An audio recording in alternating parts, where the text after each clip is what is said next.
Hello, I'm Stewart Bloor. I'm on my local canal. Usually that means I'm perch fishing, but not this time. I'm actually after carp. And the exciting thing for me is that I'm fishing stretches that I've never fished for carp before. Don't know if there's anything in there, and so that's the exciting thing about these few sessions that I've got planned for this week. The water temperature is now into double figures for the first time this year, 10.6. That is partly responsible for me using these evenings to pursue carp.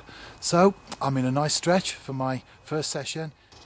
Right, I'm fishing pigeon conditioner seeds. You can see them there in my tub. I've not got too many, I don't want to bait up too heavily, and I don't know the density of the fish anyway. And so I'm going to put out a couple of spots baited up, just a few handfuls really, to bring the fish in if they are in this area. Pigeon conditioner seeds, easy to prepare, as you can see there, nice and syrupy as well. Lovely flavour to them, lots of different seeds. I'm sure this will bring the fish in. I've got one rod out, I'm about to cast the other. Let me show you my rig. I'm fishing a 2-ounce lead. As you can see there, it's fixed between two beads, and at the one end there is a power gum knot. That's quite a weak knot, so any pressure at all, it'll soon give way. Not going to cause any issues at all with a snagged fish. I'm fishing a mono hook length, quite a reasonably short one, not inches, but about a foot, I would say. And then, if I can just untangle this, there you go. I'm fishing a Tutti Frutti boilie, hair rigged, and a size 6 hook. Very simple approach. If the fish are here, and I must stress that, they're certainly not wised up, so simple approach is the way to go on this particular section, I believe. We're now well into dark. There have been lots of fish topping, chub and roach, I suspect, possibly both, but in amongst them there have been some larger crashes which I have no doubt have been carp. So regardless of how this session tonight goes, I will definitely be back to this spot because there's some carp out there. Of that I'm pretty certain now. I'm into a fish. I suspect it's a chub though.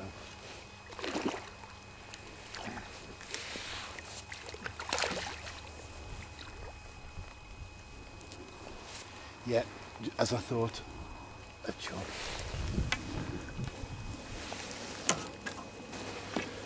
Session 2, I'm into a definite carp here. Oh, it's a decent fish. Well, I'm about to net it. It's at the side now. Come on. Oh, it's pulling.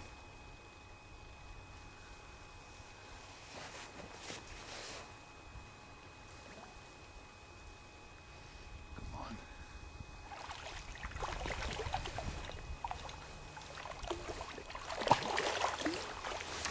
Yes. Absolutely brilliant. I've just posted on my Twitter that I'm over the moon with that fish.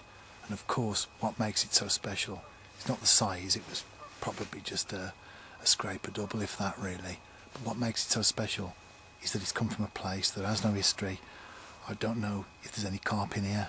Well, previously I didn't until I came and gave it a go. And it's that sort of catch from a place like that really, to me, is what fishing's all about.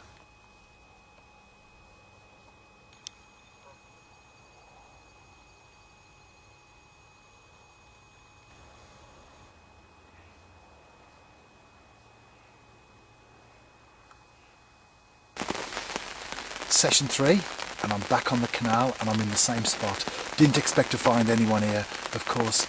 It's a good 15-20 minute walk from where I parked the car, and apart from the first couple of pegs that have obviously had anglers in, walking all along the canal section, the towpath is starting to grow and there's no evidence at all that anybody has fished here, and to be honest, that's how I like it. So I'm in a spot, as I've already said on the video, don't know if there's carp in. Well, I do now, and I was really pleased to cast that fish last night because it's a day later and the weather's changed as well. What a difference a day makes. Last night was quite mild, in fact very pleasant. Tonight it's raining. I've got my priorities right though. The camcorder is under the brolly and I'm out here in the rain. Must keep the camcorder dry. I can get wet, I can dry off, but gotta look after the equipment. So, just arrived, literally put the chair up, got the brolly up, everything underneath it. I'm about now to set up. Oh, I have put some bait out. That's important, put the seeds out. I'm about to set up now and cast out, and we'll see how it goes from there. I'm all set up now, fishing under the brolly, sheltering from the rain. And I've just realised I've left my head torch in the car. When I walked there last night, took it off, and instead of putting it in my bag like I usually do, I just dropped it in the boot of the car. And unfortunately, that's where it is now. So, should be an interesting session.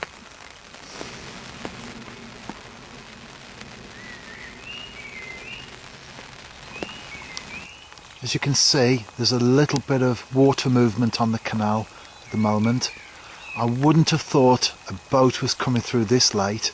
Maybe one's just gone through a lock, a little bit of movement from that. And hopefully it's moored up somewhere else for the night and not coming through to disturb my swim. As you can see, the rain's still coming down. The camera's getting a few spots on it there. I've just seen a badger on the far bank, and I thought I saw one yesterday. Actually, I saw a couple of sightings, and it was either a badger or a fox, and I was pretty sure that it was a badger.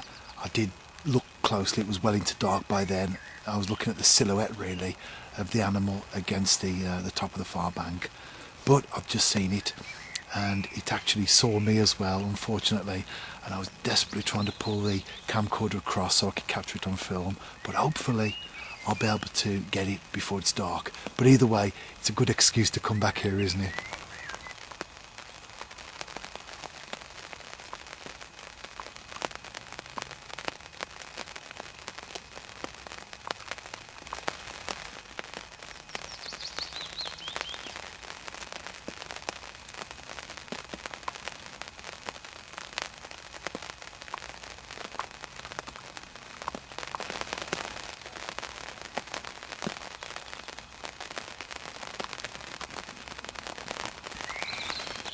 Fantastic. I know that I'm here to fish, but for me personally, things like that really are the icing on the cakes of all the fishing trips that I make. Hopefully I'll be able to get some better footage. It's come out and it's now gone off. There's a good chance that there's a few others around, and so I'll hopefully be acquainted with them a little bit more, not only tonight but as the sessions go by, because I do intend to come back to this spot, certainly now anyway. It's not going very well for me with my head torch in the car, and my phone's gone and broke as well, so I can't even tweet it. Looking forward to getting on Twitter and saying I'd seen a badger. Can't even get the phone going, head torch in the car, but camcorder's working, managed to get that badger. Absolutely brilliant.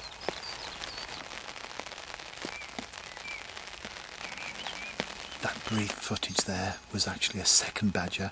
I forgot to say in all my excitement of seeing the first one that there's a set over there, and I know there's two because the first one came out and went that way, and that one came out, went the other way, so two badgers. Hopefully I can see more. And I've hooked into a fish as well. I think it's only a chub though.